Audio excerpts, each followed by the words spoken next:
Glória a Deus, louvado seja o Senhor. Nós estamos aqui, queridos, mais uma vez para trazer uma reflexão da palavra de Deus ao nosso coração. E eu espero que vocês possam estar bem mais atentos ao que a palavra de Deus vai falar. Nós estamos vivendo uns dias hoje não muito fácil.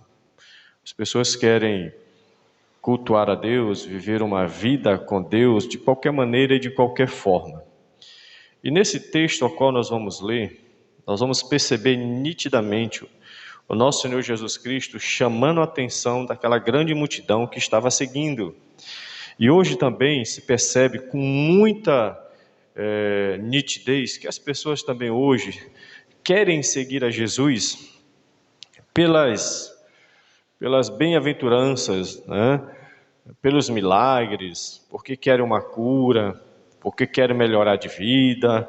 Então muitas pessoas, quando vêm ao culto à igreja, eles dizem assim: eu vou receber a minha bênção. Muitas pessoas têm essa percepção, tá? Mas a palavra de Deus nos diz lá em Efésios 1:3 que nós já somos abençoados em Cristo Jesus, tá? Com todas as bênçãos espirituais. Então nós já somos. Então eu não vou atrás, porque eu já sou. Cristo já conquistou tudo para nós. A Bíblia diz que nós somos co-herdeiro em Cristo. Se Cristo ele é o Senhor de todas as coisas, a palavra de Deus já está dizendo que eu sou o quê? Co-herdeiro. Eu também sou herdeiro. Tá? É uma coisa que nós temos que ter essa percepção em nome de Jesus. Tá? Em nome de Jesus. Temos que ter essa percepção de que nós já somos abençoados em Cristo Jesus, porque a palavra já nos garante isso. A palavra de Deus já diz que maior o que está em nós do que o que está no mundo. A palavra de Deus já diz que se Deus é por nós, quem será contra nós? A palavra também já nos diz que nós já somos mais do que vencedores em Cristo Jesus. Nós não vamos nos tornar vencedor, nós já somos vencedores em Cristo Jesus. Então essa é a mensagem que eu quero trazer para o seu coração, para que você tenha essa certeza plena de que você é em Cristo abençoado, em Cristo vencedor, em Cristo mais do que vencedor, não só vencedor, mas mais do que vencedor. Amém? Porque é a palavra que nos diz isso, querido. Não é historinha de corochinha, né? História de homem, não. É a palavra de Deus. E nesse texto aqui de Marcos, capítulo 8, do 34 ao 38, Jesus percebe que aquela grande multidão está seguindo por causa de quê? Milagres, necessidades básicas supridas, tá? Pelo fato de que tudo que eles estavam ali precisando, Jesus supria. Então hoje nós temos uma leva aí de pessoas que vêm até Jesus, procura Jesus, e o intuito dessas pessoas na realidade é só isso. Porque quando as coisas não estão indo muito bem, o que muitas delas fazem? Elas retrocedem, elas voltam à sua prática que tinha antigamente. Um exemplo bem básico disso é quando Jesus cura 10 leprosos e somente um volta para agradecer. Os outros, todos voltaram para a sua vida passada. Enquanto isso, um voltou para agradecer, para adorar, para glorificar a Deus, dizendo assim para Jesus: a partir de hoje a minha vida é diferente, será diferente, é uma vida que vai glorificar a Deus. Então ele veio para testemunhar daquilo que Jesus fez na vida dele, e ele assume o compromisso de glorificar a Deus por toda a sua vida. E aqui nós vamos perceber algo bastante interessante, querida, que muitas pessoas que estavam até Jesus, na realidade, tinha um segundo interesse, tá? Que era ter as suas necessidades, buscar os seus milagres, as suas curas, mas ter compromisso com Jesus, muitos não queriam. E na realidade, a palavra que eu quero trazer aqui hoje tem essa temática, tá? Se eu sou um verdadeiro discípulo de Jesus, o que mais interessa a minha vida? Olha o que Jesus está dizendo para essas pessoas aqui, ó.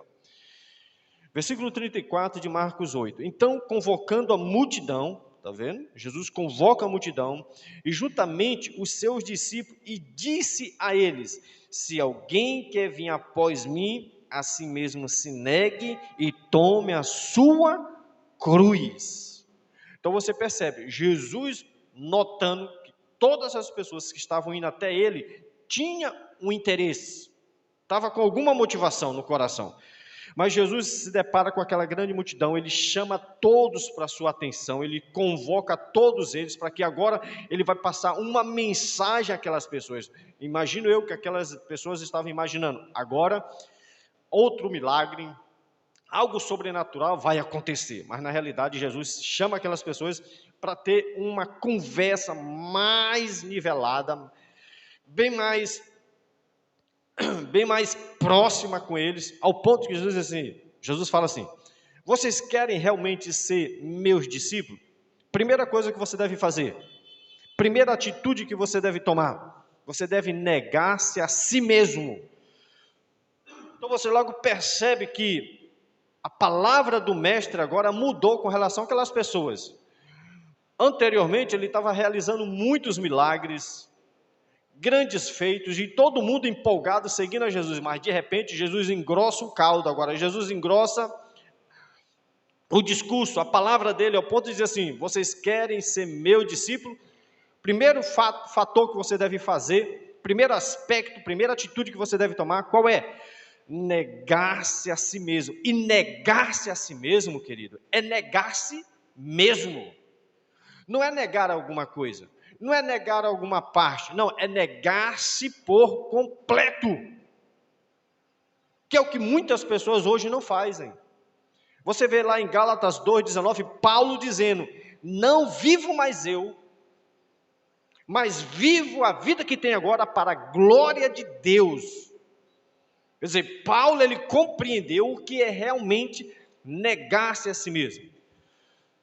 Porque negar-se a si mesmo é deixar de viver a sua vida e passar a viver uma vida que glorifica a Deus. E muitos discípulos de Jesus hoje não querem tomar essa atitude. Por quê? Porque o seu olhar está para esse mundo.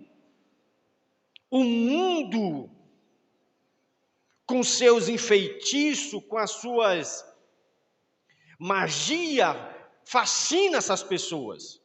Muitas dessas pessoas, elas ouvem a palavra de Deus, por não ter raiz, ela não se desenvolve, e rapidamente elas murcham na caminhada e retrocedem, porque as paixões do mundo, os prazeres mudando, chamam tanto a atenção, que elas não têm prazer de estar seguindo a Jesus como discípulo genuíno, como discípulo verdadeiro do Senhor. Por isso que Jesus está dizendo para ela: se vocês querem realmente me seguir, vocês vão ter que se negar a si mesmo.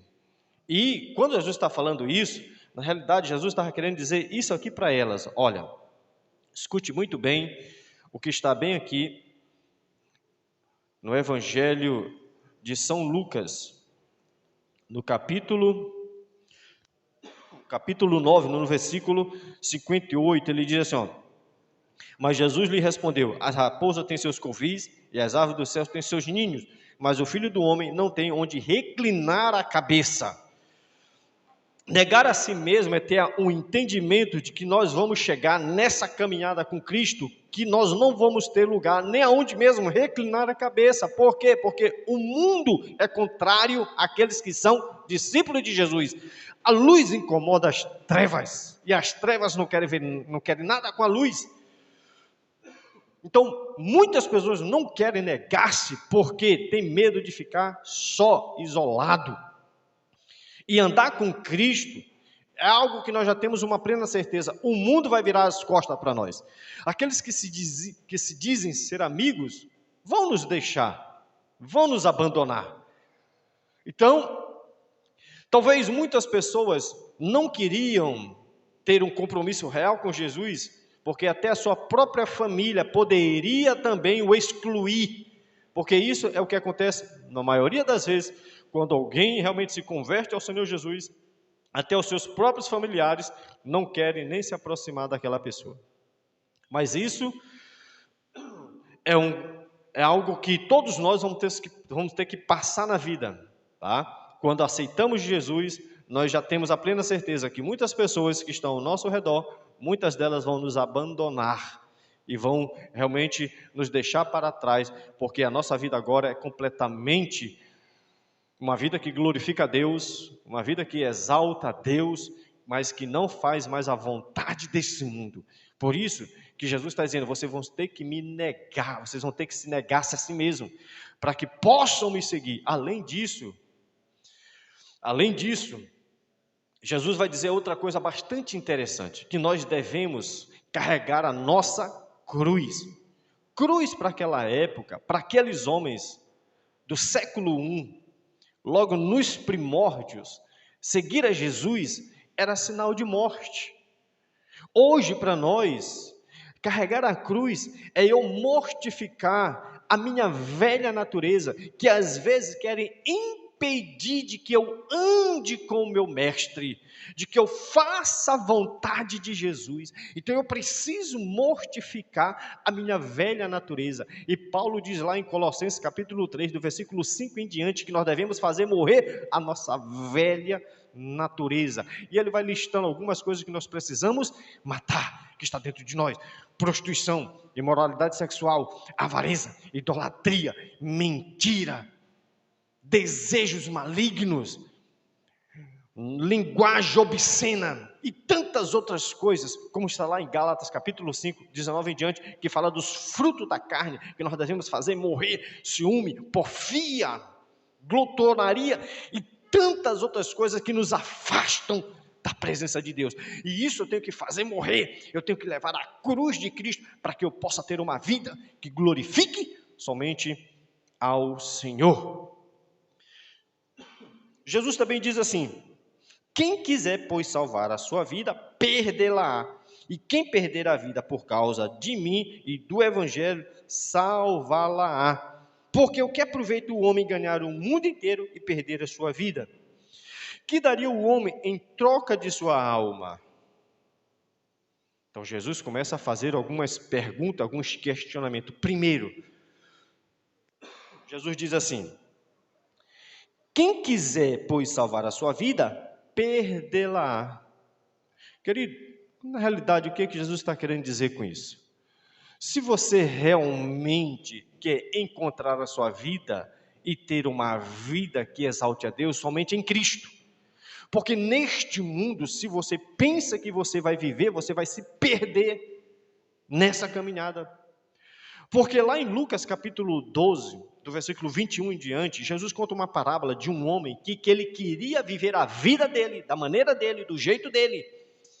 E como ele tinha algumas posses, ele tinha algo para que desse algum tipo de conforto para a vida dele, ele disse: eu vou aumentar os meus celeiros e eu vou botar todos os meus produtos aqui, para que eu possa vender e ter uma vida regalada, para que eu possa curtir a vida aqui nessa terra. Só que o texto diz lá, que o Senhor diz assim para ele: o que você dará em troca da sua alma? Quer dizer, a pessoa aproveitou toda a vida aqui na terra, porque achou que a vida era dele, e na realidade o seu destino é longe de Deus. Lá em Lucas 16, do versículo 19 em diante, também conta a história de dois homens, um rico e um pobre chamado Lázaro. Diz que os dois morreram. O Lázaro foi levado pelos anjos ao seio de Abraão, e o homem rico foi sepultado e levado para o inferno, porque ele quis viver a vida dele aqui, da maneira dele, do jeito dele, porque ele achava que ele tinha achado a vida, ele tinha encontrado a vida, e ele deveria curtir a vida dele, e o final dele qual foi? Inferno. Por isso que Jesus está dizendo aqui: se você quer encontrar a tua vida, sentido para a tua vida, nós só podemos encontrar sentido para a nossa vida em Cristo Jesus, querido. Porque o que adianta o homem ganhar o mundo inteiro e perder a sua alma? É isso que Jesus está dizendo.